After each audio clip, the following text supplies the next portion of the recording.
At Kuya Kim, iba yung feeling pag nasa ibang bansa ka tapos may tumawag sa'yo bigla na, Kuya, ate, pare o kabayan, di ba? O, Kuya Madalas Kim. yan. Madalas yan. Kasi kahit Antarctica may Pilipino eh. Oo naman, di ba? Dami mong nakasalamuha doon. Oh. Para bang bigla kang magiging comfortable. Totoo yan. Pero ang ilan namang nating kababayan na pinili ng mamuhay sa dayuhang bansa, niyakap na rin ang ibang kultura. Patunay na hanep tayong makisama. Yan ang aking kwentong dapat alam mo. Tradisyonal na templo at makukulay na kasuotan, mga banderita sa nagyayelong kabundukan, at ang sinilangang bansa ni Buddha, yan ang Nepal. Malayo man ito sa Pilipinas, may Pilipinang unti-unting sumisikat doon dahil sa pagpapakilala ng kulturang Nepali at Pilipino. Hello guys! Magandang hapon! Full-time housewife at vlogger si Mila sa Kathmandu.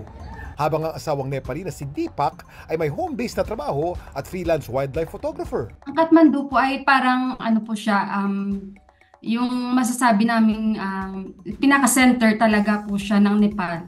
Parang Manila. Masyado pong matao dito. 5 taon na si Mila sa Nepal, kaya ang lungkot na kanyang nararamdaman sa paninirahan doon, dinadaan niya sa pagbablog. Ibang lahi sila eh. Kahit na-close mo pa yung mga pamilya nila, iba pa rin yung may sarili kang pamilya mo na matatakbuhan mo, makakausap mo dito. Kaya rin niya makipagkwentuhan gamit ang salitang Nepali. Ali strong China. Strong China. Strong China. Hindi daw strong. Pag-ibig ang nagdala kay Mila sa Nepal matapos makilala ang asawang si Deepak sa UAE noong 2002. Matapos sa 5 taon, kinasal sila roon. Actually po, ang tawag sa kasal namin is mixed marriage outside church po. Taong 2008, nagpunta sila sa Nepal at muling kinasal sa tradisyonal na Nepalese wedding. Walang problema naman kasi yung biyanan ko po is napaka-open-minded po. Yun na lang ang pinapasalamatan ko talaga kay Lord. Makalipas ang higit 10 taon, nagdesisyon ng mag-asawa na pumirmi na sa Nepal kasama ang kanilang anak. Kahit matagal lang naninirahan sa Nepal, hindi maiwasan ni Mila na ma-culture shock. Kung sa atin po ay holy water, dito po ay ihi talaga ng baka. Nung nakita ako, nag-attend kami, nito lang, nung event, parang yung pagpumasok tayo sa simbahan, kailangan mo talagang magsawsaw sa ihi ng baka at magpunas-punas ka sa katawan mo. Sa relihiyong Budismo, sagrado ang mga baka dahil pinaniniwalaan nilang nagbibigay ito ng buhay. Doon ko talaga na-realize na hindi ko talaga kaya gawin ito. Talagang nag-excuse lang ako in a respect manner para hindi na ma-offend. Pero naiintindihan naman po nila yun.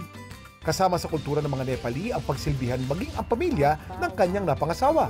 Kailangan ikaw lahat po ang in charge sa pagluluto, paghain ng pagkain nila. Hindi ka po pwedeng kumain or makisabay sa kanila unless hindi po sila lahat tapos sa pagkakain. Isa pa sa mga bagay na kinashoot ni Mila sa Nepal ay ang kanilang kalendaryo. Dapat alam mo, sa Nepal ay taong 2018 na ang advance dahil to sa paraan ng pagbibilang ng mga araw ng sinaunang Hindu at Nepalese na sinusunod pa rin hanggang ngayon. Kahit nasa dayuhang bansa, very Pinoy pa rin si Mila. Tinuruan niya ang kanyang anak at pamilya roon na magsalita ng Tagalog. Maraming salamat po! Gusto ko talaga ipakita sa kanila na hindi ganun yung kinalakihan ko. And mahirap kasi po magpa-pretend, yun lang sa akin. Gusto ko po na mas maaga makita nila, mas okay po yun, para maintindihan po nila yun. Maging ang ilang Nepalese na kanyang kilala, ate, pare at kabayan ang tawag sa kanya. Pinas lang yarn, nagluluto rin siya ng mga pagkaing Pinoy. Bawal din yung maarte ka, kasi iba ang buhay dito eh. Respeto talaga. Respetuhin ko talaga yung paniniwala nila. Iba man sa kulturang kinalakihan at maraming hawon sa buhay, patunay si Mila na kaya ng mga Pinoy na makisama sa ibang lahi. Kahit hindi na ako Filipino passport, so I'm proud pa rin bilang isang Filipino sa dugo ko at sa puso ko, guys. Pinoy pa rin ako. Hindi yan madi-deny.